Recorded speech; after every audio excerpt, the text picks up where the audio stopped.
Boa noite. Hoje estamos na 12ª aula do nosso curso de Freud e Lacan, professor Geraldino Alves e eu, Helena Lima. O tema de hoje é o narcisismo e o surgimento do ego. E os textos de referência são Freud, sobre o narcisismo, uma introdução de 1914, e Lacan, o livro 1 dos escritos técnicos de Freud, capítulos 9 e 10. Então, só para lembrar, a gente tem hoje o percurso da aula até às 20h50 e às 21h, às 20h50 a gente para a gravação, porque na sequência vem a supervisão de caso clínico que a gente não grava. Então, vamos lá. Beleza. Então, boa noite para todo mundo aí. Nós que estamos nessa labuta de meio ano já, né, atrás de conhecimentos sobre o inconsciente. Então, isso não tem fim, né, mas nós estamos caminhando. Para começar, o velho problema das traduções, ou da tradução dessa coleção da Imago para o português. Existem muitas traduções, muitos erros de tradução, melhor. E nesse livro também ele foi privilegiado por um erro gravíssimo de tradução no próprio título do livro. O título está errado. Não é isso que consta aí na edição do Freud, em português, pela Imago. Em outras edições tem uma tradução melhor. Então, o que consta aí é o seguinte: sobre o narcisismo, uma introdução. Nada disso, está tudo errado. Não é preciso nem saber alemão para ver que a tradução está errada. Se você tiver o livro aí na mão, pega o título e vê como é que é o original no alemão. Não precisa conhecer a língua, só a maneira como a frase é construída, a gente vê que não é isso que foi dito aqui. O que o Freud escreveu foi sobre a introdução do narcisismo. É outra coisa. Ele não está fazendo aqui uma introdução ao conceito do narcisismo, não é isso, não. Não é uma introdução. Qual foi o resultado que teve para a psicanálise introduzir o conceito de narcisismo na teoria? Esse é o sentido do texto. Então, é sobre a introdução, e não a introdução sobre o narcisismo. Tá? Bom, isso é só um lembrete para ver que a gente já começa mal orientado lendo o texto, porque o título está errado. É impressionante, né? Como consegue fazer isso? Bom, então, por que o Freud resolveu escrever esse texto sobre o narcisismo? Isso aconteceu numa época que ele estava já totalmente rompido com o Jung. O Jung, que era a grande esperança dele, grande discípulo, um homem inteligentíssimo, e, sobretudo, tinha a vantagem que não era judeu. Isso, para o Freud, era muito importante, né? Então, o Freud esperava muito do Jung, mas o Jung começou a seguir uns caminhos meio diferentes, e então o Freud se desfez dele. E esse texto, sobre a introdução do narcisismo, coincide, repito, com essa época que os dois romperam. Foi em 1912 que eles romperam, mais ou menos. E aqui é 1914. Então, são 2 anos depois só. Então, o Freud quis confrontar a teoria dele, Freud, a teoria da psicanálise, porque ele não considera Jung como psicanálise, não. Aquilo não é psicanálise, fala claramente. Então, ele quer confrontar as duas coisas. E um dos pontos de litígio era a respeito da questão da psicose. O que é psicose? Então, o Freud escreve esse texto para, em algum momento, falar sobre 2 tipos de narcisismo. Tem um primeiro narcisismo e teria um segundo narcisismo, ou narcisismo secundário, que é aí que ele vai colocar a psicose. Então, a psicose como um outro narcisismo. Então, foi uma resposta ao Jung, portanto. Ele não estava preocupado em fazer uma introdução sobre o que é o narcisismo. Não, vamos ver agora na teoria da psicanálise, no contexto teórico, que tem a ver a gente começar a falar sobre isso. ou como a gente vai se confrontar com o Jung. Então, é isso que ele escreve nesse texto.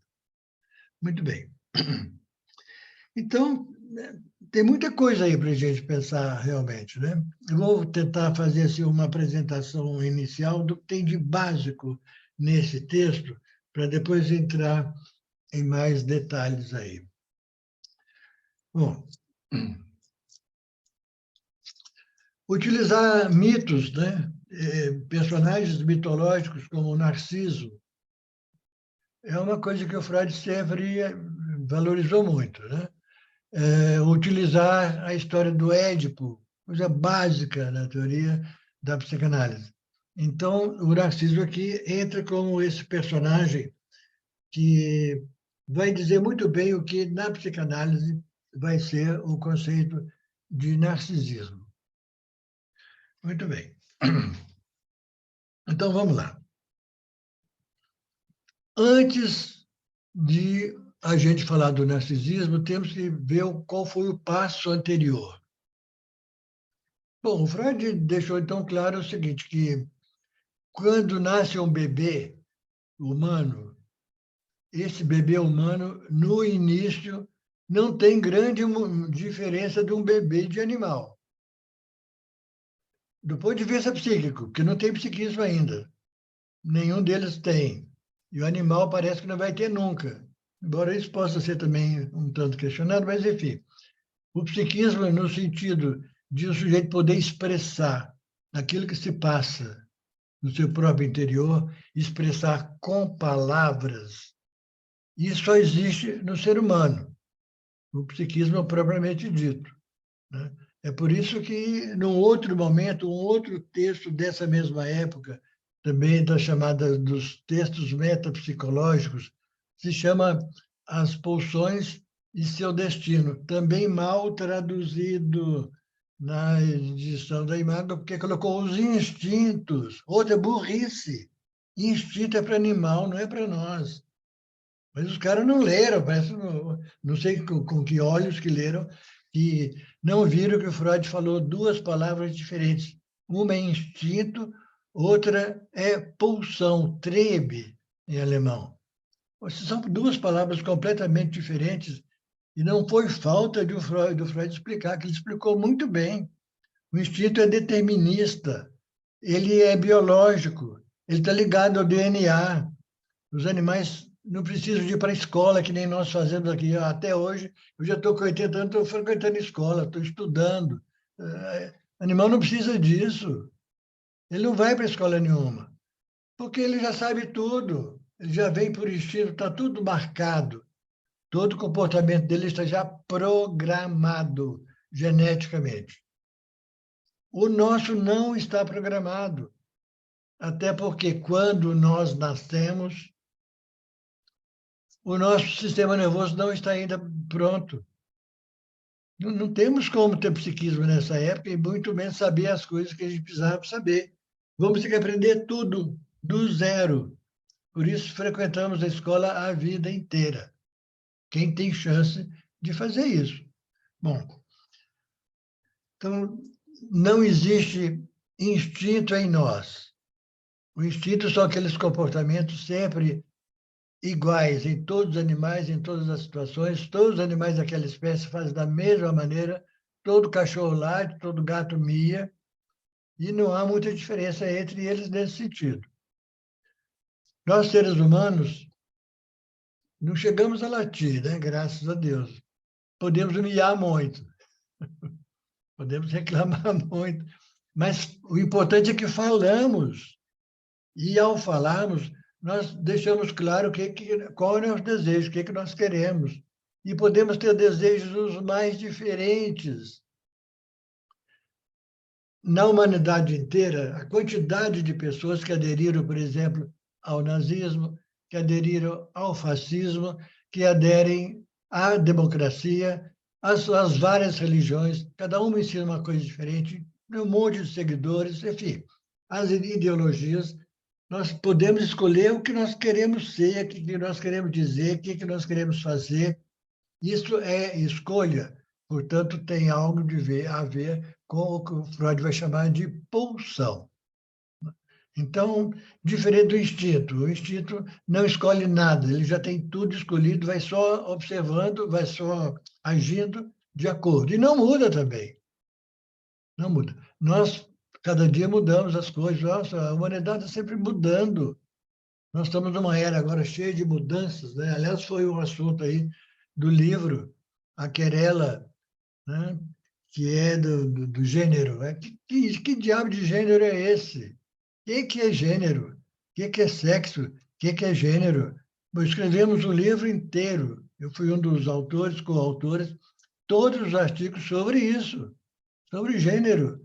E tem muita gente interessada e curiosa porque não sabe o que é gênero. E não dá para saber assim também sem uma pesquisa mais profunda, né? Então, no dia do lançamento do livro, que foi sábado,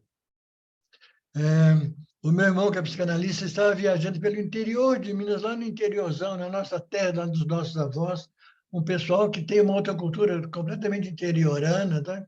Pois ele falou que estava lançando aquele dia, um livro sobre gênero. O pessoal ficou interessadíssimo, curiosíssimo, perguntando: mas o que é isso? O que é? Não sabe.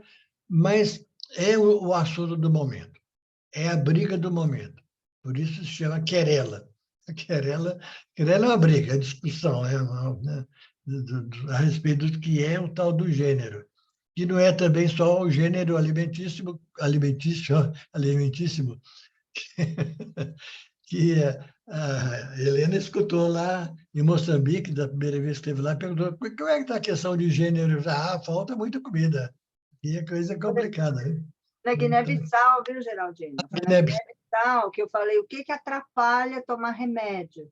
E a mulher na burca, aquela burca de fiozinho, só vê o fio do olho, ela respondeu questão de gênero. E eu perguntei, como assim questão de gênero? Ela disse, gênero alimentício, doutora, não temos comida. Não temos comida. Bom, esse é outro problema triste, né? Muito triste da África em geral, que nós vimos lá agora de perto, é a pobreza e, além da pobreza, a fome. Bom, nós temos isso, né? Os animais se viram. A hora que a fome aperta, eles pegam o primeiro semelhante ou de semelhante e comem, acabou, e mata e come. Não tem esse problema, né? Nós temos aí uma ética que nos impede de matar os nossos semelhantes, né? Mas, mesmo assim, em situações extremas, existe a antropofagia. Pode-se comer o ser humano até isso. Mas nós sabemos que isso está errado, a não ser para a sobrevivência, né? Bom, mas enfim, estou só fazendo uma intervenção inicial para dizer o seguinte, que aonde está aí o psiquismo? Psique, né? Essa palavra no grego, na realidade significa alma. Alma ou princípio de vida. Ora, os animais têm princípio de vida. As plantas têm princípio de vida. A gente sabe se uma planta está viva ou morta.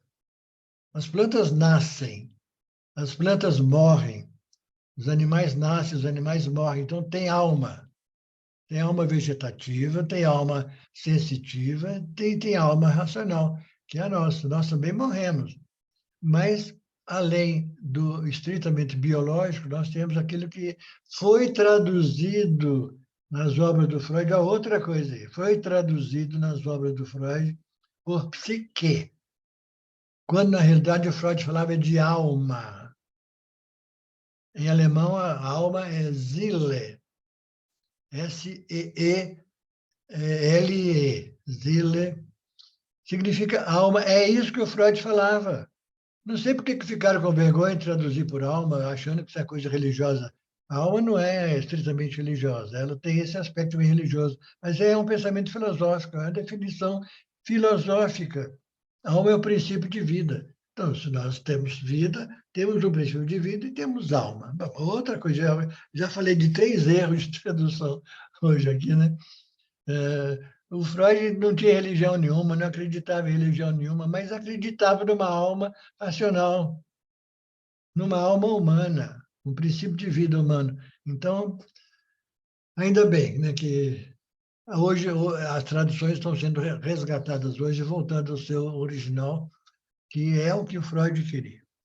Bom, então nós vamos discutir sobre isso. Nós somos seres que têm uma alma racional. Bom, isso os filósofos já se adiantaram há milênios.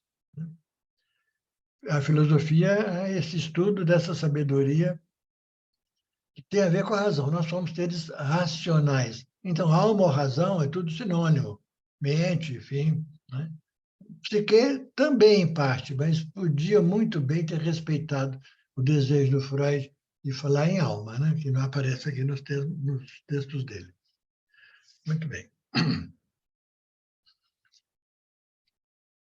Nós vamos ter oportunidade, se não me engano, está previsto mais para frente, a gente falar sobre o estádio do espelho, né, Helena? Certeza. E não é exatamente hoje. Então, não vou entrar nisso hoje, mas quando a gente chegar no estádio do espelho, ainda vai ficar mais bonita essa teoria sobre o psiquismo, o surgimento do psiquismo e tal. Então, vamos deixar isso mais para trás, ou melhor, mais para frente. Estádio do espelho, e vai ser uma leitura que o Lacan fez do tema do narcisismo no Freud. Aquilo que o Freud chama de narcisismo, de relação incestuosa, tal, o Lacan vai organizar de uma maneira mais avançada e mais profunda, com o título de Estádio do Espelho. Aí ele vai fazer uma comparação direta entre o que ocorre no filhote de animal e no filhote do homem, né? Dos bebês. É a próxima aula, viu, Geraldino? Dia Já é a 26 de próxima. julho, é a Beleza. aula do Estádio do Espelho, aula 13. Beleza. Então, já estamos começando aí esse assunto, né? Só que vamos começar primeiro no Freud aqui, deixar bem claro que quando a gente sabe bem um tema no Freud, o Lacan entra fácil, é moleza. Mas a dificuldade que temos de entender o Lacan, porque nem sempre conhecemos bem o Freud. Aí não tem Lacan que ajude, não tem jeito, né? Porque tem que conhecer o Freud primeiro, bem, e vamos ver se a gente consegue fazer isso. Então, o Freud não deixou isso bem claro, como o Lacan vai deixar no Estádio de Espelho, que seria o seguinte: nós temos um primeiro estágio, vamos chamar de estágio, não é adequado também, né? Mas uma primeira experiência da nossa vida, que é o que nós vamos chamar aqui de autismo. Bom, o Freud escolheu esse nome de autismo em contraposição ao narcisismo. Ele não deixou muito claro qual é a diferença exata entre autismo e narcisismo. Ele mesmo se viu em dificuldade com relação a isso. Mas, enfim, ele definiu o autismo como sendo aquele momento inicial. É difícil definir, mas é facílimo de ver. É só pegar um bebê aí de poucos meses, você vê ali o que é o autismo. Então, aliás, o que é o autismo? É o seguinte: o autoerotismo, que o Freud chama, autoerotismo. Tem muito a ver com autismo também, que é essa suposta doença que agora virou moda também, que não tem uma criança na escola que não seja autista, né? Então, Geraldino, sabe-se lá. tem uma influência grande do Bloiler, que na época cunhou o termo esquizofrenia, e o autismo era um dos sinais e sintomas da esquizofrenia, bem Sim. nessa época. E aí tinha essa imprecisão, digamos assim, dos termos de autismo, autoerotismo e a própria esquizofrenia. Ainda hoje, a gente encontra entre psicanalistas essa opinião de que o autismo é uma forma de esquizofrenia, de psicose. Não tem nada a ver. Pelo menos meu modo de pensar. Não tem nada a ver por enquanto, né? Nós estamos aqui falando do autoerotismo. É que o Freud percebeu que o ser humano, isso foi objeto do livro fabuloso do Freud, dos primeiros que ele escreveu, que são os 3 ensaios sobre a teoria da sexualidade. Então, o Freud começou a perceber e expôs isso nesse livro e foi objeto de escândalo universal, porque ele defendeu a ideia de que a questão da sexualidade é fundamental no ser humano. O que não é sinônimo de genitalidade, é outra coisa. Genitalidade é já referente aos órgãos genitais e o seu funcionamento, que no bebê não existe ainda. No bebê, os genitais, o bebê humano, só serve para fazer xixi, não para mais nada, né? Mas o que o Freud foi ver é que existe um certo sentido aí de sexualidade nisso, não genitalidade, mas que significa que há um erotismo aí. Há algo erótico no bebê, inclusive quando ele suga o seio da mãe. E esse erotismo acontece, inclusive, na própria mãe que está amamentando seu bebê. Mas já vem lá desde o bebê, isso que é importante. Então, aí quando o bebê fica chupando o dedo, tal, mordendo, é isso, é a boca. E depois o Freud foi trabalhar com a famosa fase oral. Nós todos começamos por aí, pela fase oral, levando tudo para a boca, né? Porque aí isso causa um certo prazer. Na amamentação, esse prazer é evidente. A criança, inclusive, está com fome, aquilo apazigua a fome, então isso é prazeroso, deixar de sofrer. Mas começamos por aí, né? O bebê sente prazer na sucção. Ele chega a chupar até o dedão do pé dele. Como é que ele consegue fazer isso, né? Aí depois a gente perde essas belas características. Hoje, eu duvido que alguém consiga chupar o dedo do seu próprio pé, né? Bom, mas no começo isso aparecia. Isso é prazeroso. Então, é erótico. Erótico nesse sentido do Eros do Platão. É uma coisa amorosa, né? Eros significa isso. Não tem nada a ver com a genitalidade por enquanto. Então, o Freud chama essa primeira fase de autoerotismo, porque o erotismo do bebê se volta contra ele mesmo, ou melhor, a favor dele mesmo, está nele mesmo. O bebê, então, ele é ao mesmo tempo sujeito e objeto desse autoerotismo. Está nele, ele utiliza um comportamento que vai fazer e disso surge o prazer. Então, é ele que faz e ele que recebe. Então, ele é sujeito, enquanto está chupando o próprio dedão do pé aí, e é objeto enquanto está sentindo prazer com isso. Bom, chama-se isso, então, autoerotismo, como eu falei. Bom, é um momento que coincide com o que lá no estádio de espelho nós vamos chamar do ínfase, aquele que não fala ainda. Isso, fans, F-A-N-S, é um verbo latino que significa falar. É um modo de conjugação do verbo falar. E o in, que é o prefixo negativo, não fala. O bebê não fala ainda. Não adianta querer ensinar ele. Não tem escola que faça o bebê falar. Porque ele não está preparado, o sistema nervoso dele não chegou ainda no ponto de desenvolvimento, de amadurecimento que favoreça a esse comportamento. Pô, ele vai chorar, ele vai, sei lá, fazer birra, qualquer coisa do tipo, vai gritar, vai ficar desesperado, porque não consegue falar outra coisa a não ser aquilo, né? Bom, então é o ênfase. Daí vem a palavra infância, mas na realidade corretamente só se refere a esses primeiros meses em que ele não fala. Que quando ele começar a falar, já não é mais infância, já não é mais não falância, né? Bom, mas chama-se de infância até uma certa idade, bem mais além disso. Muito bem. Então, depois de algum tempo, aquele bebê começa a pronunciar alguns sons diferenciados, até que podem ser comparados com as vogais do nosso alfabeto. Foi o que o Freud descobriu no netinho dele, nessa idade aí de um ano, aparentemente pouco, né? Então, o neto do Freud falava O-A, só. O-A. Ao mesmo tempo que ele brincava com aquele famoso carretel, alguns traduzem como peão, enfim, em geral se fala do carretel amarrado no barbante, ele jogava o carretel para longe, segurando no barbante, e falava ó. Depois ele puxava aquele carretel com o barbante para perto de si e falava ah. Então o Freud falou, bom, isso aqui já deve ser uma antecipação de duas palavras em alemão, que é for, da. Significa, o for é foi-se, afastou-se, foi embora. E o da, voltou, recuperei, né?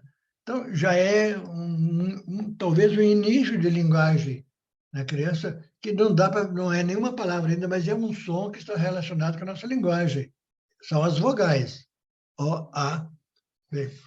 Aí o Freud começou a perceber o seguinte: agora, quando começa a chegar a linguagem, não dá para dizer que é pesada, porque isso vai sendo feito aos poucos, né? Então, esse falar, nesse momento, é um verbo que a gramática chama de verbo incoativo. Não sei se vocês lembram disso, para estudar na gramática.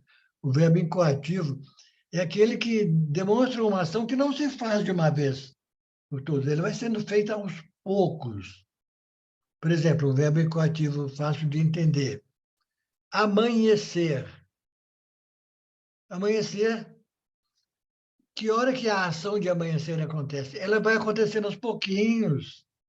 Começa uma ligeira claridade quando o sol vai se aproximando aí. Depois fica mais claro, vai esclarecendo, até que agora está claro. A mesma coisa com o anoitecer, aos pouquinhos, é um verbo incoativo. Começa, mas não termina logo. Assim é a aquisição de linguagem nossa também. A gente começa aí falando uns grunhidos, uns barulhos, né? Naturalmente, as mães que estão o tempo todo ali mais perto dos seus bebês, elas até conseguem entender, porque aquilo vai se repetindo e ela percebe que a repetição numa determinada situação deve significar algo. Então, a mãe vai acabar descobrindo que os sons da criança, uns é porque ela está com fome, outros é porque ela está com sono, outros é porque ela está com incômodo, com dor, por aí vai. Mas é uma linguagem, uma pré-verbal, nós vamos dizer assim, né? Muito bem. Não dá para dizer que hora começa a linguagem exatamente, mas, no geral, se coloca, e o Lacan segue essa linha, no geral, por volta de 1 ano e meio que essa está falando. Pode ser um pouco antes, pode ser bem depois, e se é depois, vai falar, é autista, cuidado. Não tem hora marcada, a criança é obrigada a falar com 1 ano e meio, pode ser com 2, com 3, pode haver motivos que a levem a se negar a falar, que pode ser um protesto que ela está fazendo contra alguma coisa. Vai-se lá saber, porque se ela não fala, a gente não dá para saber. Mas alguma coisa está motivando esse não acesso à linguagem, né?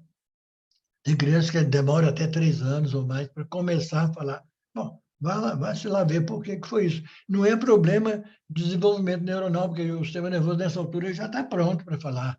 As cordas vocais já estão prontas para falar. Mas alguém pode se recusar.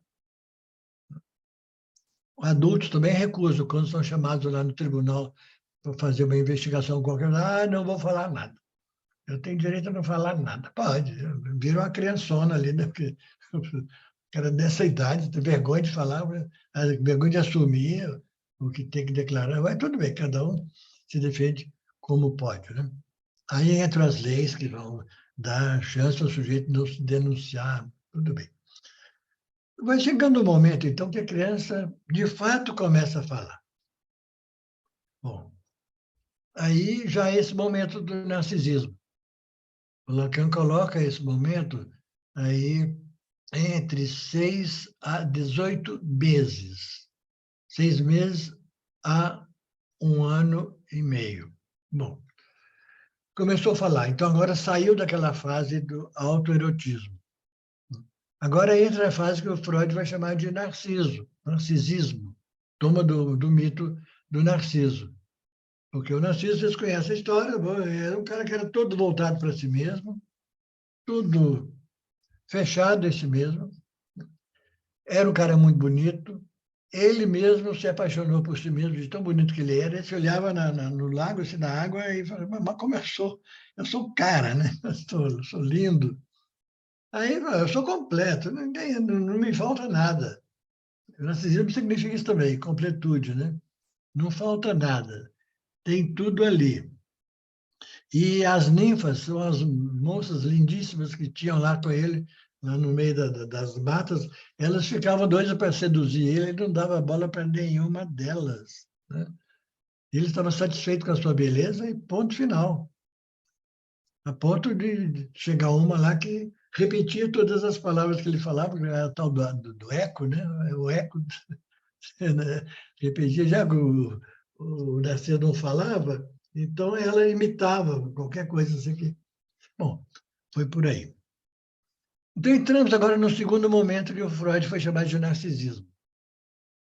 Vamos chamar isso de narcisismo primário, porque é o que é que se passa com todos nós, invariavelmente. Todos passamos por esse momento. Bom, e esse amor por si mesmo que o narciso mostrava, nessa fase agora do narcisismo, o Freud fala que toda criança leva, desloca esse desejo, esse amor que era só para ela mesma, agora para a mãe. A mãe como o primeiro objeto de amor. Por que a mãe é o primeiro objeto de amor? Está na cara, né? Se ela cuida do bebê, ela fica o dia inteiro ali à disposição, faz tudo o que é necessário para que o bebê tenha o bem-estar, sinta prazer, esteja bem acomodado, não sofra. Bom, então ele só tem que amar essa pessoa, dedicação total. Bom, e a mãe também se sente amada pelo seu filho e ama o filho também. É outra coisa. Agora a mãe volta a viver o seu narcisismo, né? Que o narcisismo acaba. Ele vai evoluindo, ele vai mudando de perspectivas, de características, mas ele não acaba, é para a vida inteira. Nós somos narcisos a vida inteira, mas somos narcisistas e já conseguimos falar. E, portanto, estamos nesse outro momento que aí o Freud agora vai chamar o terceiro momento, depois do autoerotismo, depois do narcisismo primário, aí que vai entrar, então, a história do Édipo, a proibição do incesto. Aí vem a lei e a castração. Castração é tudo isso. Quando a pessoa começa a falar, é sinal de que ela já se reconhece como sujeito, se reconheceu no estado de espelho e vai dizer, eu sou assim, eu sou assado. Né? Então, ele agora adquiriu a linguagem. Como ele adquiriu a linguagem e, ao mesmo tempo, a mãe lhe é proibida, ele vai falar com quem? Não. Vai falar com as outras pessoas. Então, aí que surge o tal do ego. O surgimento do psiquismo, o surgimento do ego é aí. Porque quando ele se vê no espelho, vamos ver se na próxima aula, ele fala assim, aquele ali sou eu. Então, eu apareceu aí. E ele começa a falar. Mas como a mãe lhe é proibida como mulher, não como mãe. A proibição da mãe, a proibição do incesto, é da mãe enquanto mulher, não enquanto mãe. Enquanto mãe, a gente continua reverenciando a vida inteira. Mesma coisa com relação ao pai. Ele é proibido enquanto homem, não enquanto pai. Bom, então, temos que abrir mão da mãe e do pai e de outras pessoas relacionadas num determinado grau de parentesco, e cada cultura vai definir qual que é. Hoje mesmo escutei umas coisas muito interessantes numa sessão de análise com um moçambicano. Então, as coisas que ele fala sobre a cultura, nossa, é impressionante. Né? Por exemplo, ele diz o seguinte, quando uma mulher que se torna mãe tem um filho só tem um filho, ele não tem irmãos, então os filhos da irmã dela passam a ser filhos dela também. Aí as duas famílias ficam juntas, do filho biológico, né, que é de uma determinada mulher, como ela não teve outros, os que a irmã ou o irmão tiveram, passam a ser filhos dela também. Então, é um tipo de parentesco muito estranho, né, onde os irmãos são irmãos, mas sempre, quando ele é único, é sempre de mulheres diferentes. Bom, e aí quem passa a dividir também a função de pai com esse filho único é o tio, e não o pai propriamente dito. Bom, enfim, são questões interessantes que a gente vai aprendendo aí, né? E esse paciente, então, ele fala que está meio difícil de enquadrar os conceitos da psicanálise, ou melhor, a cultura europeia, ocidental, é difícil de comparar porque são dados diferentes, crenças diferentes, mas, enfim, a psicanálise, à medida que ela vai estourando cada vez mais conhecida, ela vai fazendo, dando um certo nivelamento, né? É claro que as culturas têm direito a ter a sua tradição, Ninguém vai querer mudar a tradição de cultura, que isso é estupidez, né? Isso faz parte dessa herança que a humanidade tem. Muito bem. Então, bom, já estou de olho aqui no relógio. Vamos dar mais um pouco. Então, a sequência que o Freud faz. Autoerotismo, que consiste em quê? Em um bebê amar o próprio corpo. Ele é que ama e ama a si mesmo. Depois vem narcisismo. Qual é a definição de narcisismo? Narcisismo primário, que estou falando por enquanto, né? Pela definição do Freud, consiste em um sujeito amar o próprio corpo. Mas aí você já deve estar perguntando, mas qual é a diferença? Autoerotismo e narcisismo. Se a definição é a mesma, o objeto é o mesmo, o sujeito é o mesmo. Aí o Freud ficou meio embaraçado aí, né? Então, ele deu a seguinte explicação. Bom, o conceito é praticamente o mesmo, mas no narcisismo acontece uma nova ação psíquica. É o termo literal do Freud. A passagem do autoerotismo para o narcisismo implica numa nova ação psíquica. E qual é essa nova ação psíquica? Isso o Freud nunca explicou. Então ficou uma coisa aí meio mal parada, né? Que nova ação psíquica é essa? Ele fala duas vezes sobre essa nova ação psíquica, mas não explicou em nenhuma delas. Então ficou uma expectativa aí, mas o que acontece, né? Aí que vem o Lacan, por isso que a gente vai ver depois na sequência o Lacan que vai dar uma solução maravilhosa para isso. Vamos deixar para a próxima aula. Muito bem. Então, vamos lá. Autoerotismo, narcisismo. Agora, um terceiro momento, vai receber o nome dado pelo Freud de relação de objeto. O que significa isso? Já que não podemos mais ter essa relação desejante com a nossa mãe, com o nosso pai,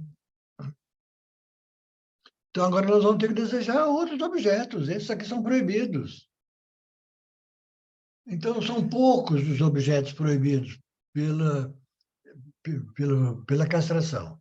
A castração nos proíbe de desejar como mulher a nossa mãe, como homem o nosso pai, como pessoas humanas os nossos irmãos, depende do parentesco que cada cultura define. Então, se for contar nos dedos, vai dar mais ou menos uns 10 no máximo, que são proibidos. A proibição de licença é fraquinha, só abrange 10 pessoas. Os outros 7 bilhões que existem pela humanidade são todos permitidos. Pode todos ser objeto do nosso amor. Podemos escolher quem a gente quiser. E mudar se for preciso. Ou dois ao mesmo tempo, ou três, ou em grupo. Agora, o amor aberto abre isso para os bilhões de pessoas que existem. Isso nós podemos desejar a todos. E até ao mesmo tempo, se quiser. Costuma dar briga, mas se a pessoa está afim de enfrentar, né, pode fazer essa escolha que vai ser, pode ser, né? Não sei, estou adiantando, pode ser muito interessante. Bom, a humanidade vive disso desde que nasceu, né? Bom, relação de objeto. Vou aproveitar aqui o ensejo, já que estamos falando de relação de objeto, porque houve uma linha de psicanálise, uma escola de psicanálise, chamada Psicologia do Ego, que se voltou para essa questão da relação de objeto, dizendo que havia dois tipos de relação de objeto, que, aliás, está baseado no Freud. O Freud chegou a falar isso. Relação parcial e relação total. Relação parcial de objeto, relação total de objeto. Em suma, seria alguma coisa assim, que enquanto estamos nessa relação narcísica com a mãe ou com o pai, seria uma relação total. Isso na fala do Freud, depois que a escola da relação de objeto também assumiu. Mas vem o Lacan e fala, não é bem assim, não. O Lacan gosta de ter provas, argumentos teóricos. Não ficar só do que falou, que não falou, não. Vamos ver o que é. Então, o que o Lacan diz? O Lacan foi convidado uma vez para fazer um seminário, ou melhor, para escrever um texto sobre a relação de objeto. Certamente quem pediu foi o pessoal da Escola de Psicologia do Ego. Explica, afinal, o que é relação de objeto? Aí o Lacan falou, tudo bem, eu vou fazer um seminário inteiro, um ano inteiro sobre relação de objeto, é o seminário 4. E qual é a tese que ele defende no seminário 4? A tese é a seguinte, não há relação de objeto. Aí o pessoal invocou mesmo, agora virou chacrinha, aí complicou, né? Veio para complicar em vez de explicar. Mas o Lacan, ele tem uns aforismos, né? Um aforismo consiste numa frase que não é completa. Você fala uma coisa, parece que acabou, mas não acabou. Por exemplo, o famoso aforismo que a gente fala muito, né? Dinheiro não traz felicidade. Pera lá, tem que completar a frase, mas ajuda bastante. Essa segunda frase ele não fala, ele não traz felicidade. Pode trazer, sim, dependendo, né, da situação. Então, quando o Lacan fala que não há relação de objeto, não é que não há, é claro que há, mas a frase supõe que a gente pergunta, mas como que não há? Aí ele vai explicar, não, estou te falando que não há relação de objeto total.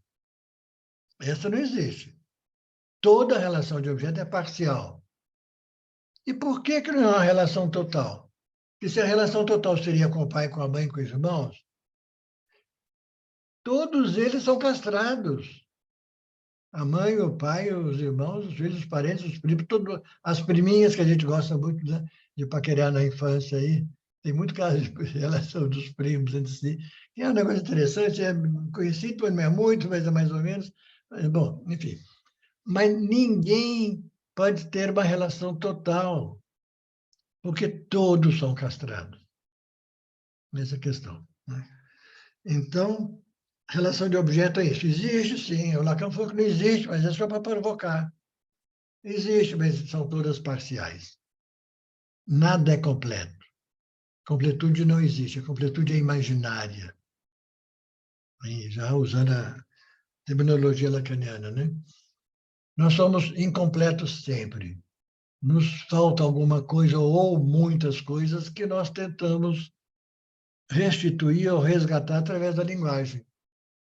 Então, quando está faltando alguma coisa, por exemplo, não tem nenhum gato aqui na tela.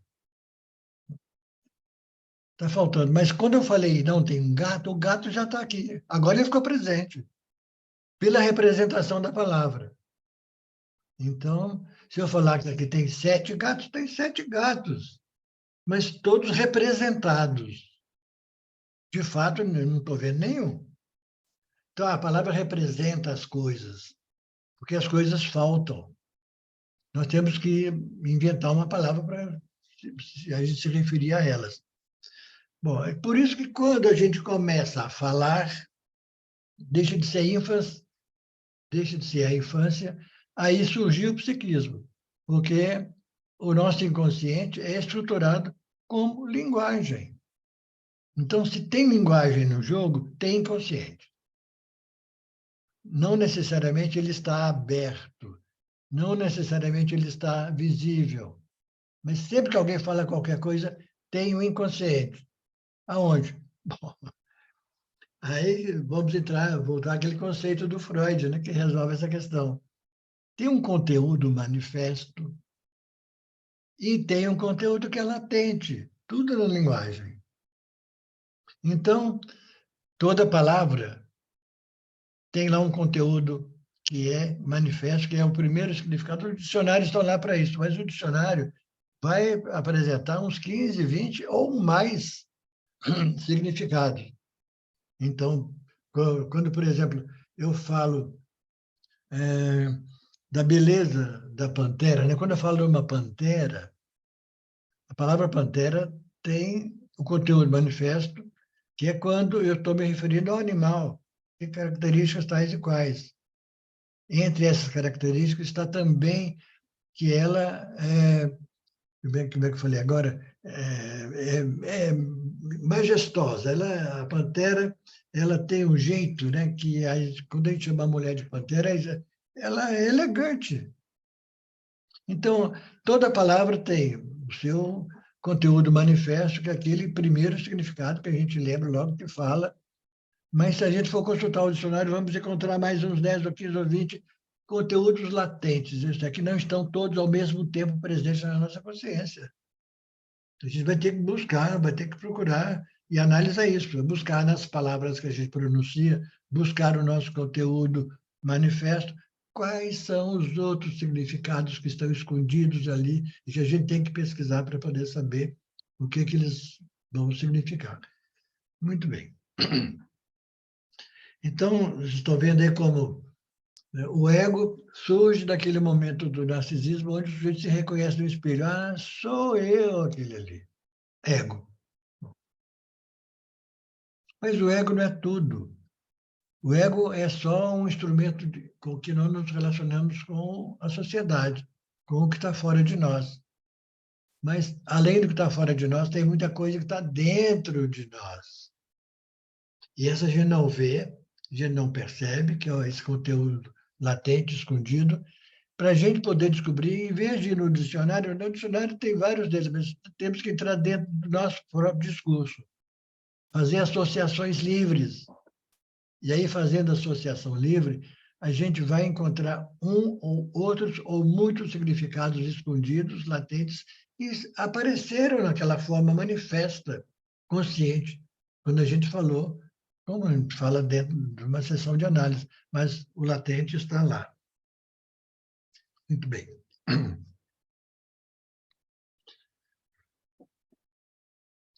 Eu disse que o Freud distinguiu dois tipos de narcisismo, né? Falei do primário, por enquanto falei do narcisismo primário.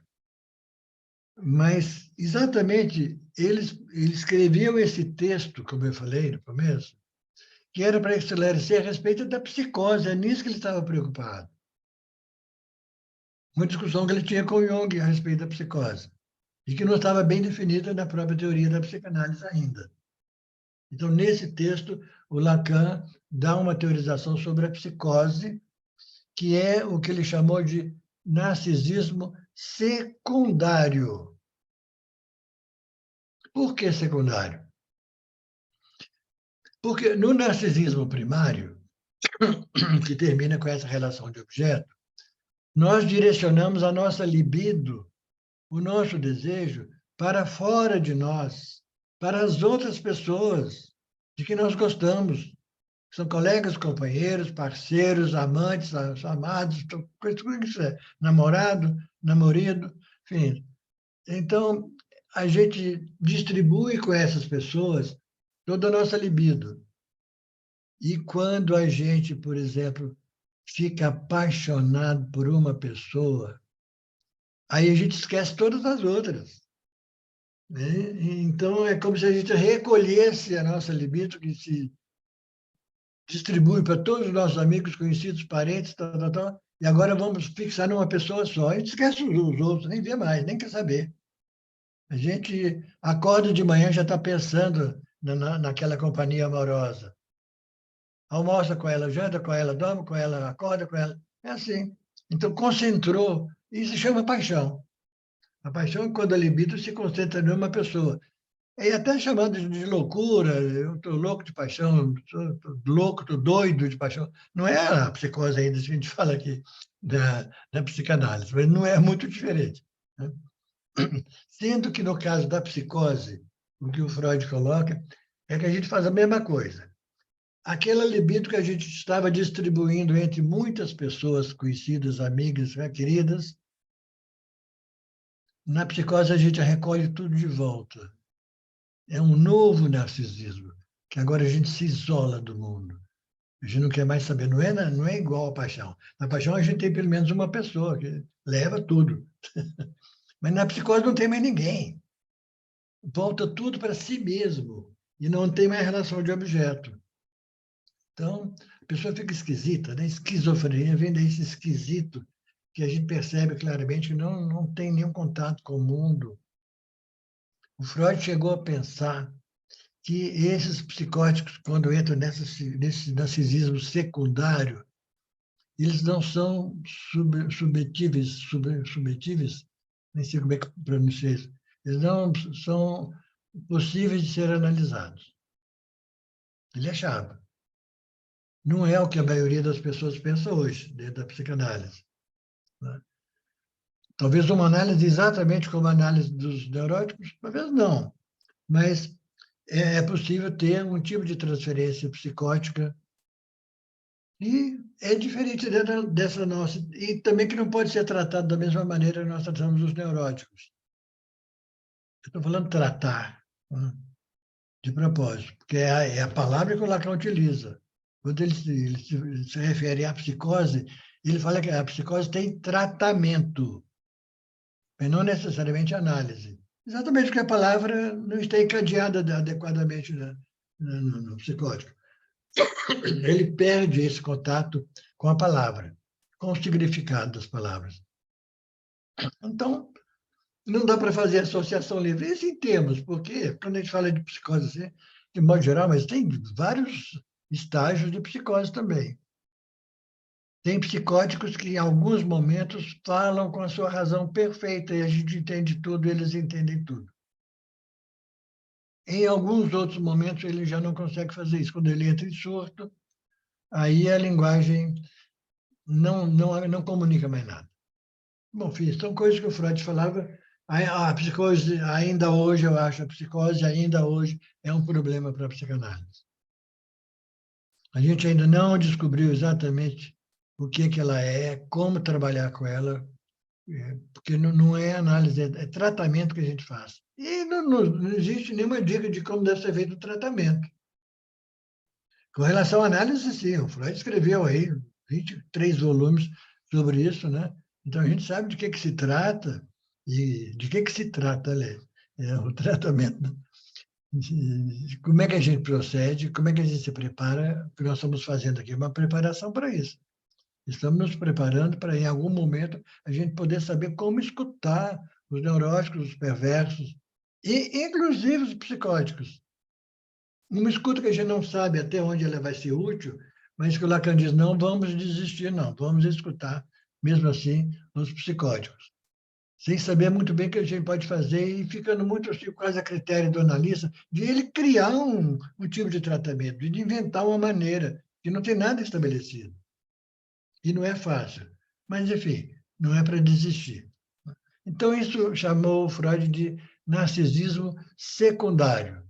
Lá nos textos do Lacan, que a Helena citou aí no seminário, está bem colocado lá. Narcisismo primário e narcisismo secundário, que o Freud deixou claro nesse texto que nós estamos estudando agora aqui sobre o narcisismo, né? Sobre a introdução do narcisismo. Então, é aí que o Freud deixa isso bem claro. Então, uma dúvida que me vem com relação a isso que o Freud fala aqui, e que eu não consigo também assim explicar muito bem. Mas o Freud diz que com o narcisismo, ou com o surgimento do ego, o ego é esse de relações públicas, aquele que vai se relacionar com o mundo externo, com as pessoas, com a sociedade e tal. Quando surge esse ego, então, se ele surgiu, é porque nós já fomos castrados. Tanto já deixamos a mãe para lá, o pai para lá, e agora nós vamos nos relacionar com as pessoas. Até aí tá fácil, né? E passamos a vida inteira nos relacionando com as pessoas. Mas diz o Freud que em um determinado momento a pessoa recolhe de novo aquela, aquela energia, chama libido de energia também, aquela energia que a gente direcionava para outra, agora tudo de volta para mim, não quero mais ninguém. Eu acho estranho, né? Se a pessoa chegou a ter um relacionamento com as pessoas fora, né, com o outro, com esse objeto, que são as pessoas com as quais nos relacionamos agora, Como é que ele vai negar isso agora e voltar tudo para si mesmo? Bom, não entendo muito. Não, então, o psicótico, na descrição do Freud, seria uma pessoa normal num determinado momento. Totalmente normal, porque está tendo relação com os objetos, relação de objeto. Depois ele vira de costas. Como é que vira de costas? Como é que vai largar? Não entendo bem como é que pode ser isso. Mas, enfim, é a maneira como ele vai descrever a psicose. No Lacan já vai ser diferente. Nós vamos ver lá como é que é a questão, bem diferente da maneira como o Freud tenta explicar. Mas, enfim, é essa a explicação dele. Um outro conceito importante que o Freud desenvolve é com relação às estruturas clínicas. Eu diria melhor, com a psicose, né? Que é o seguinte, quando o Freud fala de neurose, por exemplo, eu vou situar mais a coisa para ficar mais fácil de entender. Quando o Freud fala de escolha das neuroses, é um tema que ele aborda com certa frequência. Nós escolhemos as nossas neuroses. Bom, lá, esse é um dos temas aí desse livro que acabou de ser lançado, o gênero, né? O gênero ele é determinado ou ele é escolhido? As psicoses são determinadas ou são escolhidas? Eu cito no meu artigo desse livro a história lá do criminoso nato, de um famoso médico italiano chamado Lombroso. Lombroso defendeu essa ideia de que os criminosos eles já nascem criminosos. Já vem no DNA. Isso está marcado, vai ser criminoso, e não tem saída. Ora, isso é uma estupidez. É uma maneira de fazer com que ninguém tenha mais responsabilidade por nada que faz. O cara vai lá, comete um crime, a polícia vem prender e fala, não tem nada com isso, eu já nasci assim, cara. Pode me culpar, não é culpa minha. Criminoso nato. Isso é muito alegado também por muitas pessoas que se definem ou que escolhem ser gays ou homossexuais, enfim, LGBT, qualquer um deles, né? E a pessoa fala, eu já nasci assim. Eu já nasci assim. Não leram a Simone de Beauvoir, né? Que falou que nós não nascemos assim, não. Nós nos tornamos mulheres, nos tornamos homens, nos tornamos o que quisermos, LGBT, etc. Mas a gente não nasce assim. Então, porque essa história de falar eu já nasci assim é uma maneira de fugir da responsabilidade. Eu não tenho culpa nenhuma, eu não cometi crime nenhum, já nasci assim. Uma coisa meio parecida com aquilo que o Jung chamou de arquétipos, né? Inconsciente coletivo. Aquilo que nós fazemos que vem do nosso inconsciente, não temos culpa nenhuma disso, não. É coletivo, todo mundo é assim mesmo, não tem, não tem que prender ninguém, ninguém tem que ser acusado de nada. Porque o inconsciente é coletivo, mas o Freud deixava muito claro nos casos clínicos que ele atende. Em vários momentos, em mais de um daqueles casos clínicos, ele falou: isso está vindo do seu inconsciente. O inconsciente é seu, não é coletivo. E a partir do fato de que o inconsciente não é coletivo, ele é individual de cada um, aí completa o Lacan. Da nossa posição de sujeitos, somos sempre responsáveis. Somos responsáveis por tudo que fazemos. Não adianta, mas isso vem do inconsciente. Mas o inconsciente é seu, é o seu desejo. Você é responsável por ele, né? Muito bem. Então, falando da escolha das neuroses. Foi outra coisa que o Freud afirmou, mas não confirmou muito bem. Só que quando ele fala de neurose, assim no plural, ele não está falando das neuroses especificamente, ele está falando de todas as estruturas clínicas, inclusive as psicoses. Então, quando Freud, nessa hora, fala a escolha das neuroses e das psicoses, tudo junto. Bom, aí fica a pergunta: o que nos leva a escolher?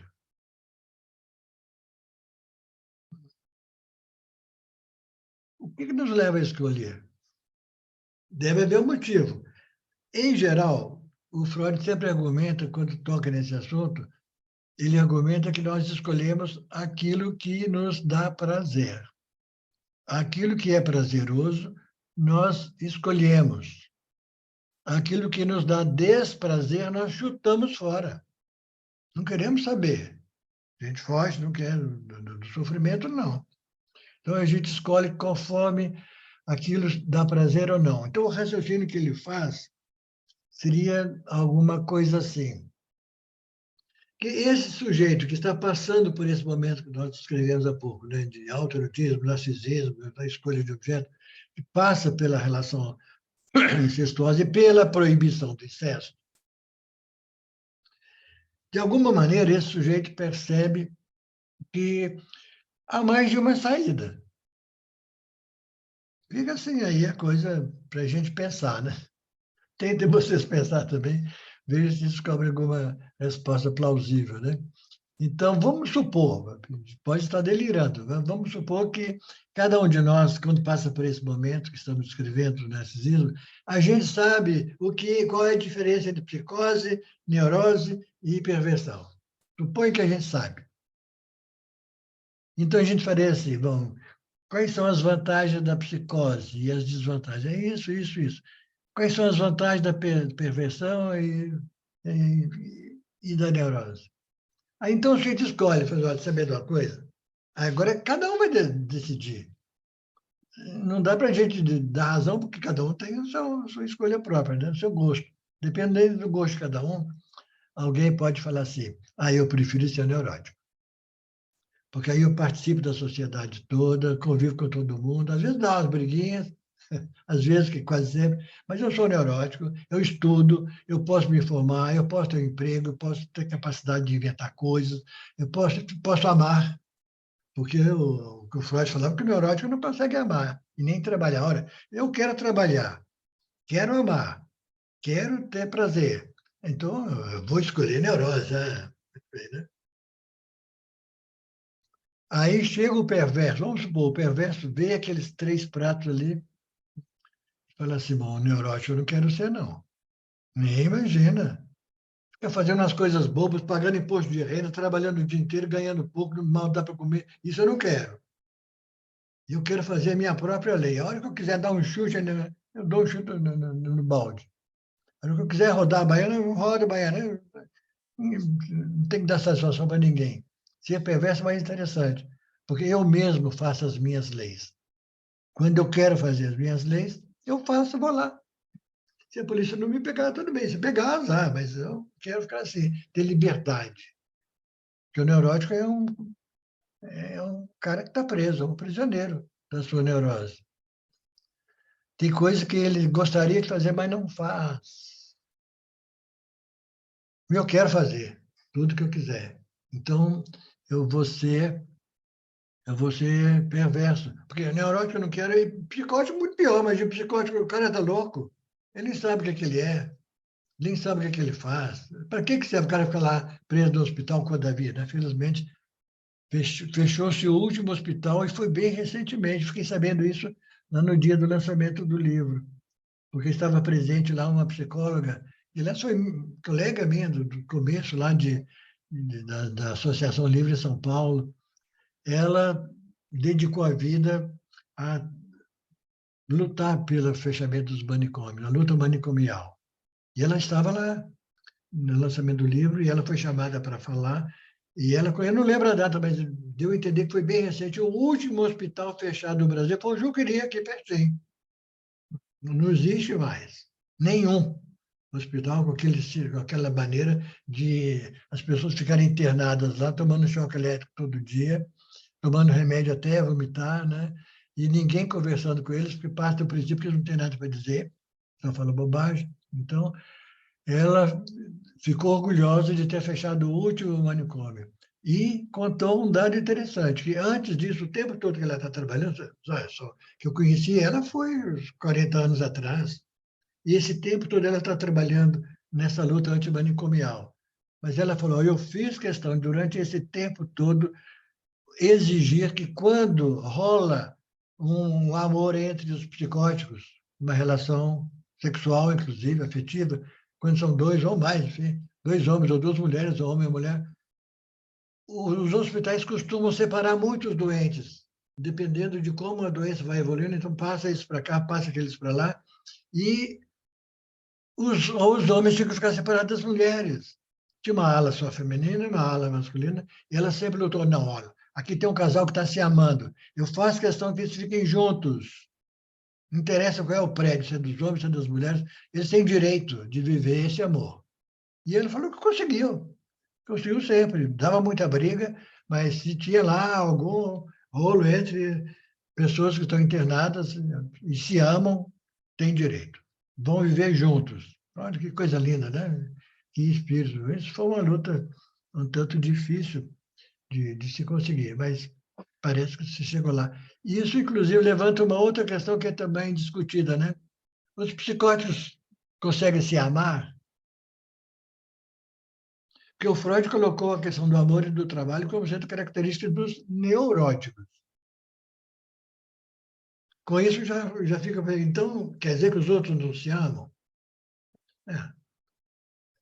Pelo depoimento dela, não tem dúvida nenhuma que surge amor ali, surge afeto, né, entre psicóticos que moram na mesma casa, no mesmo hospital, seja onde for. Mas, enfim, volto a repetir que a questão da psicose é um pouco enigmática ainda para nós.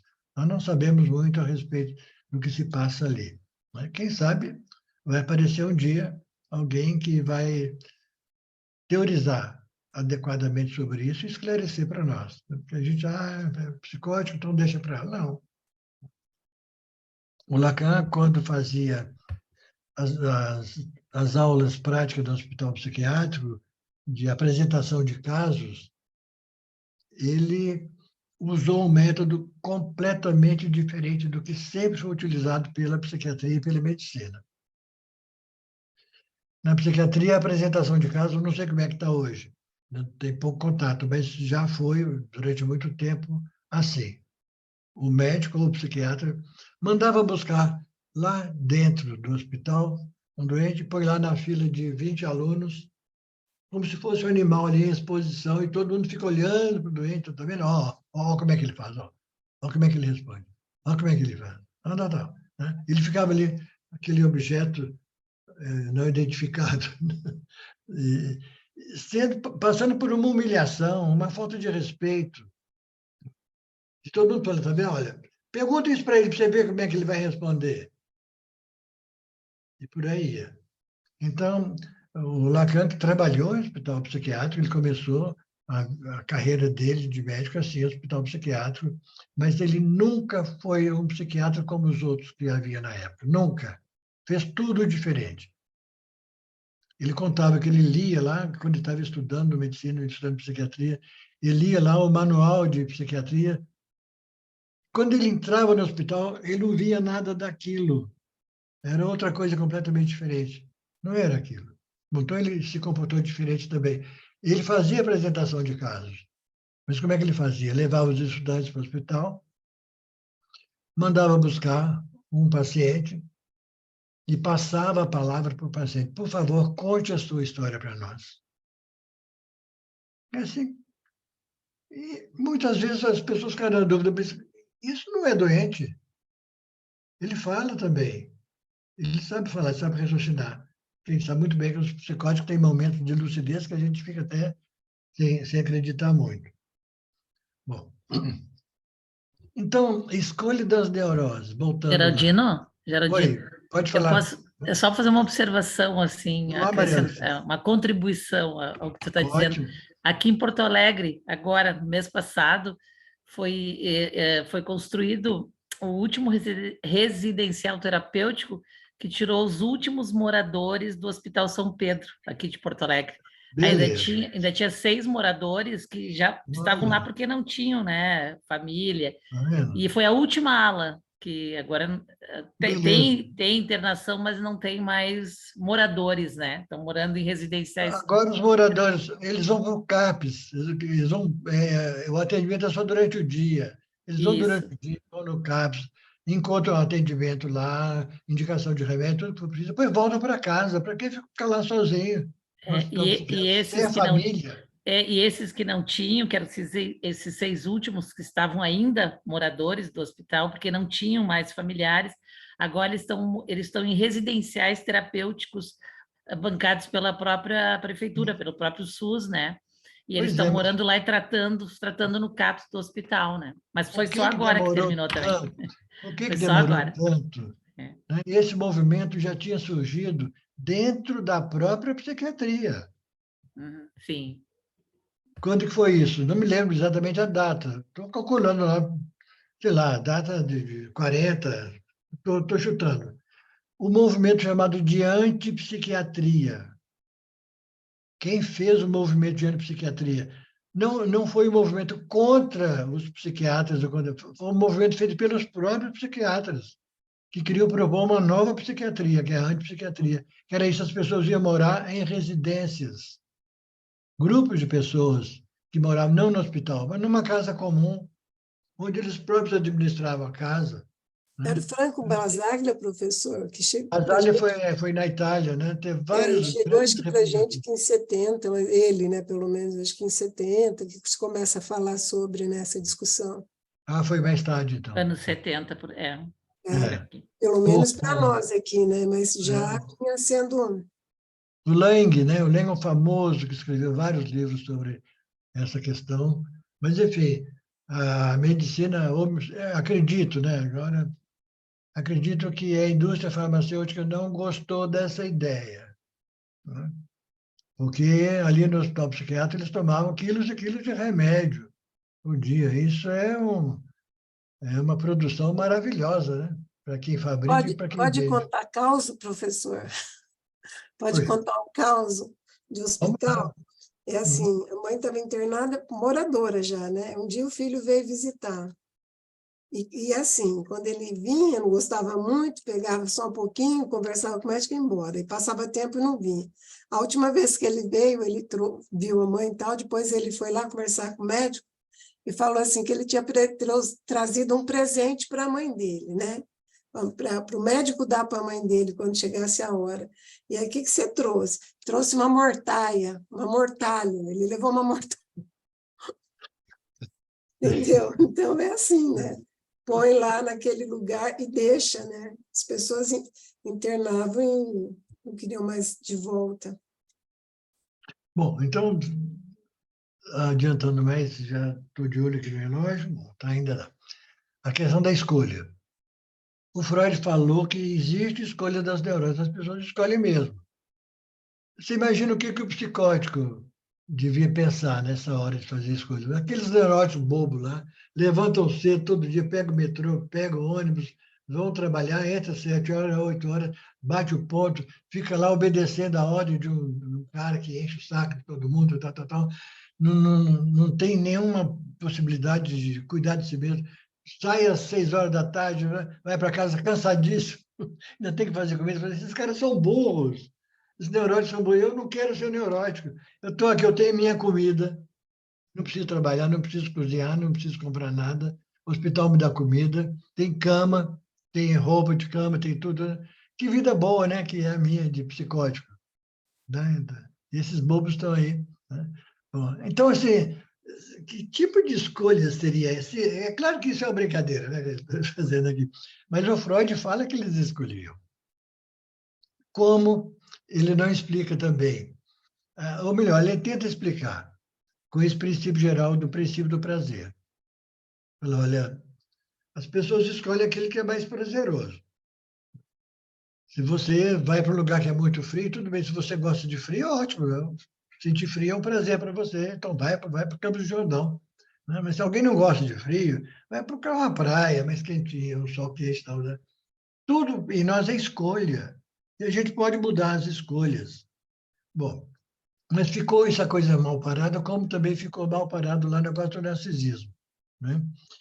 Que, o que seria o narcisismo? O que leva alguém a voltar para dentro de si mesmo?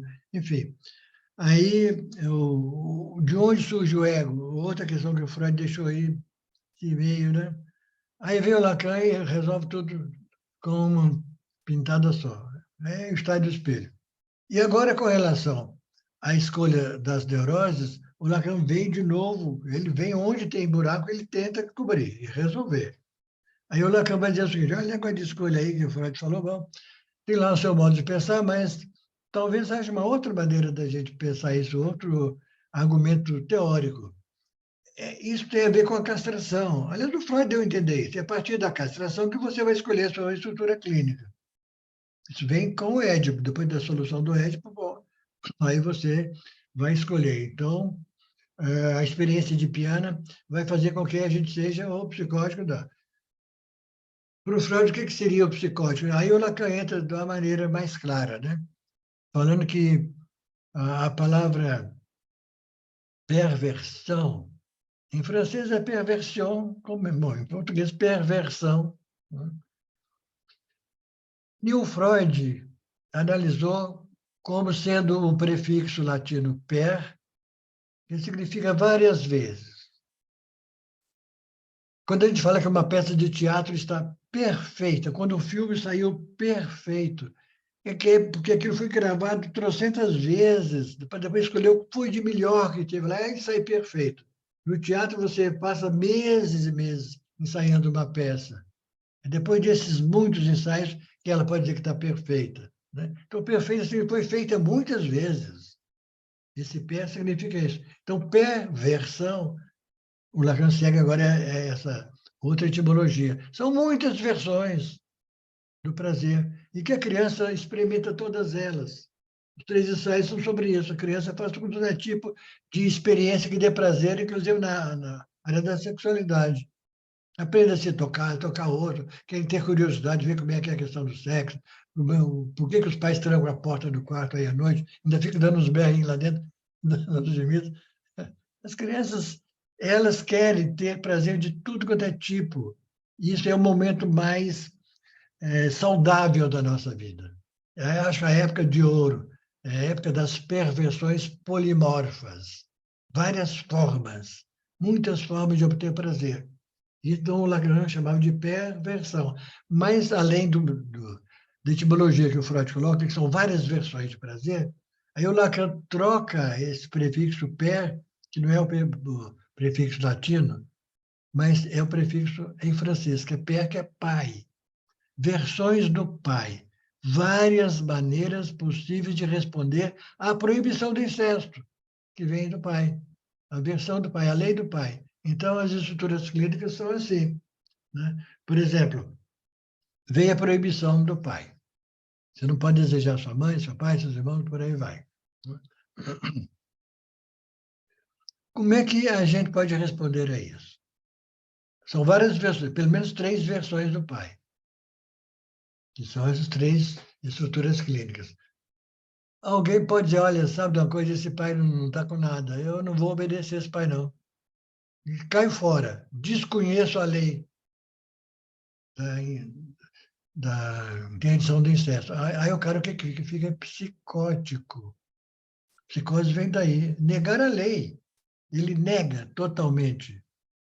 O outro chega e fala assim, olha, negar totalmente eu não vou negar não, porque eu quero fazer minha própria lei, então eu tenho que aceitar a lei, pelo menos a minha eu tenho que aceitar. Eu não posso negar totalmente a lei, porque eu vou criar uma para mim. Se nega tudo, a minha também vai ficar negada. Então, eu vou negar a lei, que aí é o caso do perverso, que é aquele que aceita a lei, sabe o que é certo e o que é errado, mas em algum momento ele escolhe, eu vou transgredir essa lei. E eu vou fazer o que eu mesmo quero, o que eu bem entendo, do meu jeito, né? Então, uma hora eu obedeço a lei, outra hora eu não obedeço a lei. Lá, qual foi o mecanismo que o Freud descreveu para a perversão? É o desmentido. Na perversão, o que funciona é o desmentido. Isto é, se você fala que você está desmentindo, é sinal de que você mentiu. Não podia desmentir. Desmentir é negar uma mentira que você já falou. Então, é assim que o perverso funciona. Eu sei que existe a lei, sei que isso é proibido, mas agora eu desminto isso, que eu quero fazer o que eu quero. É o caso do pedófilo, por exemplo. Pedófilo sabe muito bem que importunar uma criança dessa maneira é contra toda a lei, é crime, inclusive. Ele sabe disso. Mas, escolhendo essa estrutura clínica, só que quando eu vejo uma criança bonitinha, aí eu vou desobedecer. Eu vou lá e vou fazer o que eu quero com ela. Então, ele desmente a proibição, desmentido, né? Bom, o psicótico, como eu falei, ele nega simplesmente. Recuso a lei, não vou obedecer nada. Já viram como é interessante? Como a maioria dos psicóticos, eles são muito apegados à própria mãe. Eles não fazem nada. Alguém tem que fazer o papel de mãe para eles. Tem que falar, você vai tomar banho, você vai comer isso, vai comer aquilo. Tá? Alguém faz o papel de mãe. Por isso que estavam internados até hoje nos hospitais psiquiátricos. Que bom que finalmente acabou isso. Mas eles vão continuar precisando de um CAPS que vai acolher eles, vai cuidar deles, vai dar remédio para eles, orientar, né? Tudo bem. No caso do neurótico, o neurótico ele vai fazer assim, olha, eu sei que não é nada bom a gente obedecer, não. O negócio de lei é a coisa mais chata. Mas eu vou obedecer, eu prometo que eu vou obedecer. E sempre. Vou obedecer, e sempre. Todo ano eu vou pagar imposto de renda, eu vou pagar condomínio, vou pagar aluguel, vou comprar na padaria, tem que pagar, vou fazer, tudo tem que pagar, e para isso eu tenho que trabalhar para poder ganhar, para pagar. Mas eu posso ter prazer também. Com esse dinheiro que eu ganho, eu posso tomar um uísque, posso comer um caviar, posso, se o dinheiro for suficiente, né? Mas poder, eu posso viajar para a Europa, né? Eu posso fazer, posso casar, posso ter relação sexual com quem quiser, posso ter um casamento livre, enfim. Então, veja como que escolha mais esquisita, né? Mas certamente deve haver, que não é por acaso que alguém vai para a psicose, não é por acaso que vai para a perversão. Aliás, falando em perversão, né? A questão interessante é essa, que o Freud chegou a dizer que a neurose é o negativo da perversão. E, às vezes, trocar também o contrário. A perversão é o negativo da neurose. Enfim, uma é o negativo da outra. Mas qual que surge primeiro no ser humano? É a perversão. Perversão polimorfa e infantil. É na infância que tudo é perverso.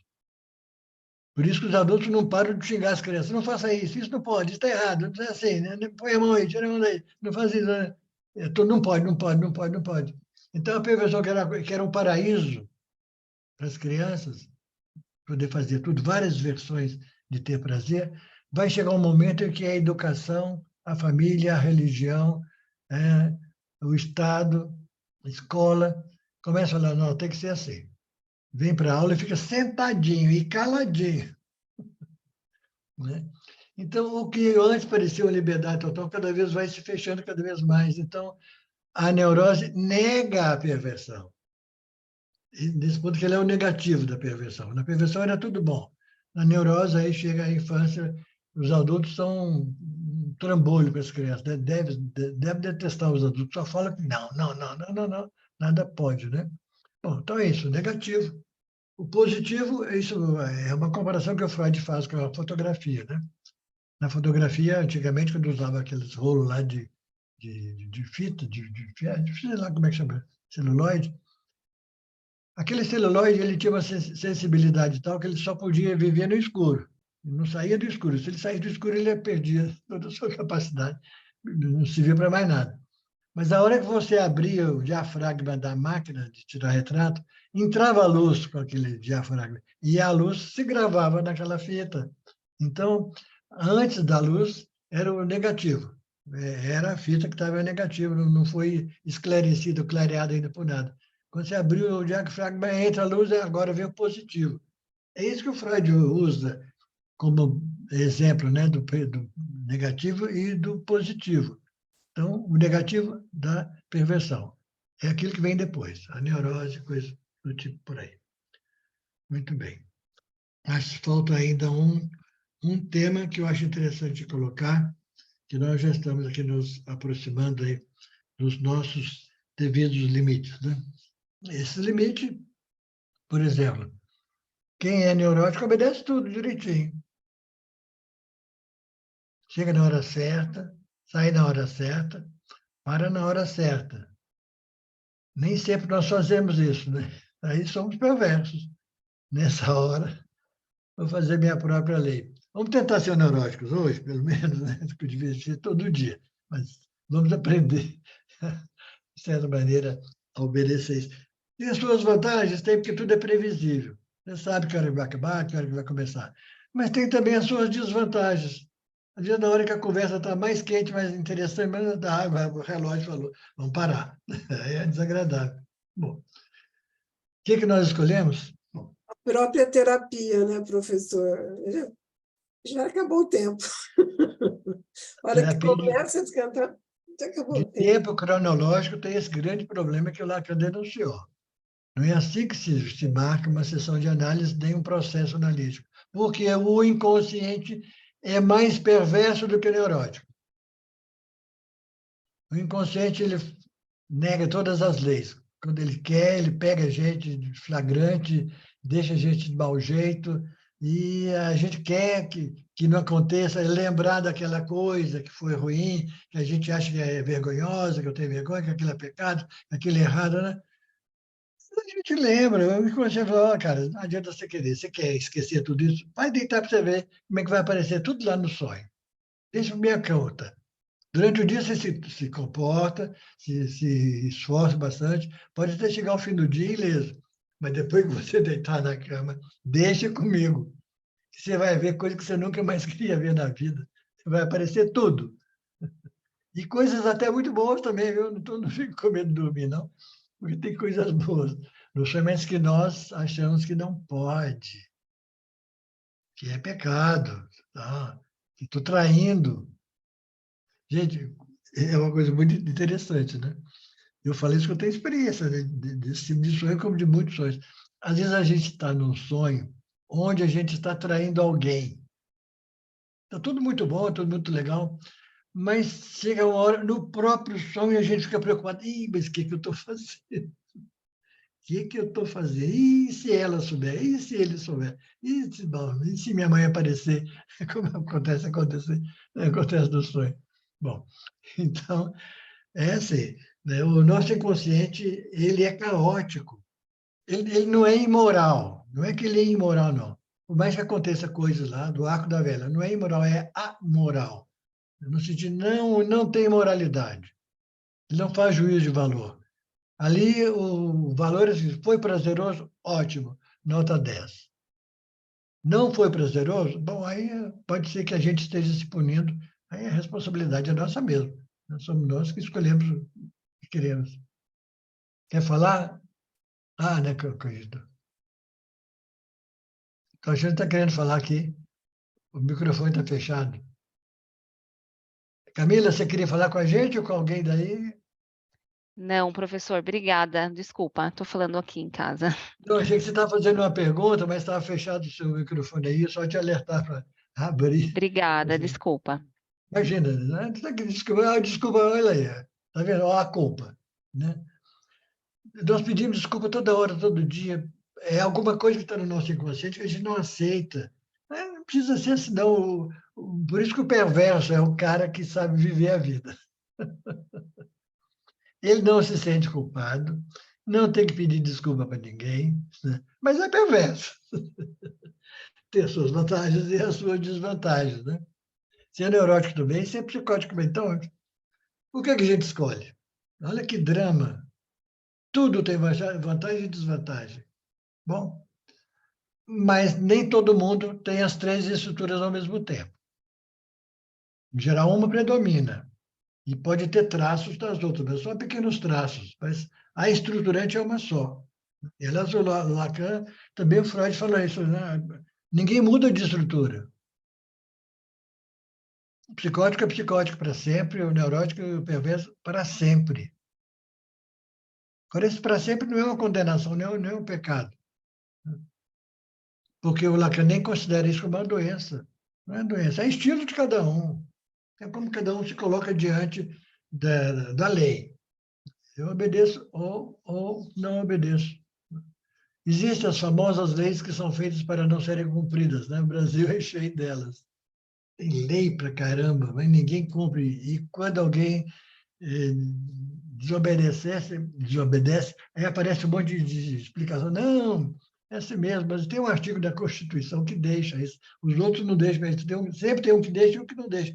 Então, quem tem poder na mão, né, sabe sair sempre bem, porque recorre a essas constituições que prendem uns, mas não prendem outros, né? Então, o mundo vai assim, né? Com essa balbúrdia que é o ser humano. Nós não temos nenhuma lógica, embora somos seres racionais, mas a lógica é muito raro de a gente encontrar, né? Os filósofos tentaram organizar isso, mas tem também os sofistas. Os sofistas são o equivalente aos perversos, né? Que impingem um raciocínio que, do ponto de vista material, como ele é organizado, é um raciocínio certo, verdadeiro, só que a forma está fora, está errada. Materialmente está certo, formalmente está errado. Mas é um raciocínio. Qual o problema? É um sofisma. A psicanálise é sofística. O inconsciente é sofístico. Não tem lógica, não. Lógica tinha aquela frase lá do Descartes: penso, logo existo. Não é nada disso. O Lacan coloca um outro código para a psicanálise. Eu penso onde não existo. E eu existo onde eu não penso. Isto é, eu existo, se eu estou com a consciência, eu não estou com o inconsciente. Então, não sou eu que... O nosso verdadeiro ser é inconsciente, não é a consciência. A consciência é uma coisa meio medrosa, meio mentirosa, meio quase inútil, que não serve para nada, né? É a fala vazia. A nossa fala plena é aquela que vem do inconsciente, onde nós nos subjetivamos. Aí sim, aí nós somos verdadeiros. Mas isso acontece na análise. Fora da análise, nós somos mentirosos sempre.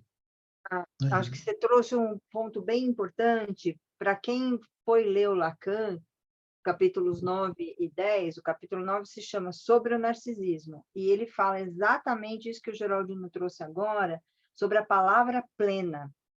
Sim. Então, quem não leu, leia, porque é exatamente o que o Geraldino está trazendo, e ele articula com a questão da transferência, esquizofrenia, etc, etc. E depois o capítulo 10º, que se chama Os Dois Narcisismos, e que traz principalmente a questão relacionada à libido, que foi a grande hecatombe entre Freud e Jung, né? Mas Exatamente. só para fazer essa articulação com o que é a bibliografia da nossa aula, e essa força da palavra plena. E é lindo que o Lacan escreve, gente, vale a pena ver. Sim. Então, a palavra plena é aquela na qual a gente se subjetiva. Eu sou isso, eu fiz isso, eu penso assim, eu sou assim. A palavra vazia é quando a gente fala, ele é assim, outro ela é assado, sabe? É mentira que você não está se colocando. Não é que aquilo que você está falando não seja verdade, mas não é plena. É uma palavra vazia, né? Hoje mesmo estava aqui, pouco antes de começar a aula, que estava atendendo um psiquiatra, ele estava pedindo supervisão para um caso que ele está acompanhando, né, e que é discutido lá na discussão de grupo dos residentes. Então, ele contava o caso de uma mulher que está fazendo tratamento com ele, e tem várias sessões, ele tenta fazer psicanálise com ela. Tudo bem, mas ela só fala de outras pessoas, só fala da família. É o tio assim, a tia assim, a sobrinha assim, a avó foi assim, o avô e tal, o tio assim, tal, né? O tempo todo falando disso, né? E ele até pensou, o que é que eu faço diante disso? Não dá para fazer nada. Mas ele falou, lembra o que o Freud fez? Que o Freud fez com Dora. Quando a Dora começou a comentar sobre o que se passava na família dela, a mãe, o pai, o amante, aquela coisa, e o Freud escutando aquilo. Uma hora o Freud falou, escuta, mas e você? Qual é a sua parte nessa desordem? a parte que ela estava completamente fora, ela não entrou. Então, ela estava fazendo uma palavra vazia, e se refere aos outros. Pode ser verdade, não é que não seja verdade, mas não se trata disso na análise. Na análise tem que falar sobre você mesmo, sobre o seu inconsciente. E nem é na consciência, porque na consciência não vai lá. Aquilo que ela falou, né? Quando eu penso, ou onde eu penso, eu não sou. Isso ele se refere exatamente à situação da análise. Porque na análise, o que a gente tem que fazer o tempo todo é associação livre. Você não pode pensar. Se você pensa, não está fazendo análise. Se eu penso, eu não sou. Não sou o quê? Sujeito do inconsciente. Mas aonde eu sou, isto é, sujeito inconsciente, eu não penso. Por isso que a gente fala para os pacientes, não pense agora, fale livremente. Ou fale tudo que vier à cabeça sem pensar. Se pensar, já é palavra vazia. Já é palavra da consciência. Se não pensar, deixar vir tudo. Mesmo aquelas coisas que a gente tem vergonha de falar, tem medo de falar, não tem que falar, mas tem que falar. Se não falar, não é análise. É palavra vazia. Né? Ainda falta um pouquinho, né? Como é que também é o relógio? Tem uns 10 minutos ainda, Geraldine. Eu tenho problema com os horários dos meus pacientes, porque eu atendo hora no Skype, hora no celular. Né? Ora, o computador, ele é um expert em horário oficial. Né? Só que eu olho o computador e está aqui, por exemplo, agora está 20h43. Eu olho o celular, é outra hora. Diferença dos 3, 4 minutos. Qual que é o horário oficial? Nunca sei. Como é que, antigamente existia uma rádio relógio. Não sei se ainda existe. Rádio relógio, só fala a hora. Na hora que a pessoa ligava lá, são 12h45. Eu tive esse problema, Geraldinho, de uns 3 minutos de diferença, e eu ficava meio doida, assim. Aí eu tive que, no celular, entrar para ver de novo o horário, colocar o horário de Brasília no celular, refazer o horário do celular para ele bater com o horário normal, que era o horário do carro também. Eu olhava o horário do... Era sempre 3 minutos atrasado. Eu falei, como um celular pode ficar atrasado? Não pode. Mas E eu fica. tive que resetar tudo para fazer de novo, E o colocar... computador também. Daqui uns 6 meses, vou ver se eu aprendo isso que você fez aí. De vez em quando eu aprendo algumas coisas. Muito bem. Estava faltando uma coisa, ainda tem uns 3 minutinhos, né? Ó, outra distinção interessante que o Freud fez, o que ele chamou de neuroses narcísicas e neuroses transferenciais. Isso é interessante. Embora ele tenha feito, né, não digo uma confusão, mas ele tenha utilizado a palavra neurose para representar tudo, neurose, psicose, são tudo a neurose, mas depois aqui ele faz uma diferença. Neuroses narcísicas e neuroses transferenciais. A diferença, então, seria o seguinte: aquilo que ele chama de neuroses narcísicas são aquelas neuroses que ele falou que não tinha transferência. Então, na realidade, são as psicoses esquizofrenistas, são neuroses narcísicas, porque a psicose defendeu nesse artigo sobre narcisismo o que é? É um segundo narcisismo, é o narcisismo secundário. Então, o narcisismo secundário, que é a psicose, ele chama de neuroses, no sentido bem geral, mas narcísicas, porque é o narcisismo que está lá, é o segundo narcisismo. E as neuroses de transferência, ou neuroses transferenciais, são aquelas neuroses nas quais pode acontecer a transferência. E o Freud falava que nas psicoses não pode acontecer transferência, né? Então, neuroses transferenciais são essas que podem ir para o divã. A gente pode trabalhar na análise, que é o quê? O medo, fobia, obsessão, histeria, são as neuroses chamadas transferenciais. Para essas neuroses todas, existe transferência, é possível fazer análise e utilizar todos esses argumentos aí e ensinamentos que o Freud propõe. Quanto às narcísicas, elas, por serem narcísicas, não tem, às vezes, o sujeito não leva a sua libido para fora dele, para as outras pessoas, para os outros objetos, nem para o analista. Isso é uma coisa que a gente nota nos psicóticos, quando a gente recebe um paciente psicótico. Ele não escuta nada do que a gente fala, você não escuta, ele não leva em consideração o que a gente fala. Você pode falar qualquer coisa perfeitíssima, aquilo entra por um ouvido e sai por outro. O neurótico não, entra por um ouvido e fica lá dentro.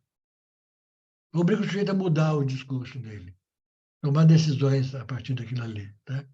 Então, acho que isso era a última coisa que... Bom, o último modo de falar, né? Porque, na realidade, isso não é assim. Tem muita coisa que nunca aparece quando a gente quer. Mas depois que eu terminar aqui, eu vou lembrar, esqueci de falar aquilo, esqueci de falar aquilo outro. Mas não adianta ficar também 2 horas, porque não vai lembrar nessas 2 horas também. A nossa característica é isso mesmo, é a falta. Né? Bom, nós esquecemos de combinar quanto tempo a gente ia dar para debate também, né? Além da apresentação dos casos clínicos, de supervisão, seria interessante ter um debate também. Bom, eu já esqueci hoje, está vendo? O que fazemos? Agora a gente faz um intervalinho, volta às 9 e tem a continuação da supervisão, e aí as pessoas anotam as questões. Bom, E aí... se aparecer alguma pergunta, alguma dúvida, enquanto estamos aqui, dá para perguntar. Né? Alguém, além da Maristela, vai apresentar a supervisão do caso hoje? Tem mais alguém preparado ou querendo apresentar? Se tiver tempo, professor, eu gostaria, mas a prioridade é da Maristela, com certeza. É a Camila que está falando, né? Isso, sou eu, desculpa, estou com a câmera fechada. Beleza. Então, Camila, eu acho que dá tempo, viu, de fazer, talvez os dois, sim. vamos lá. Tudo bem. Se sobrar tempo,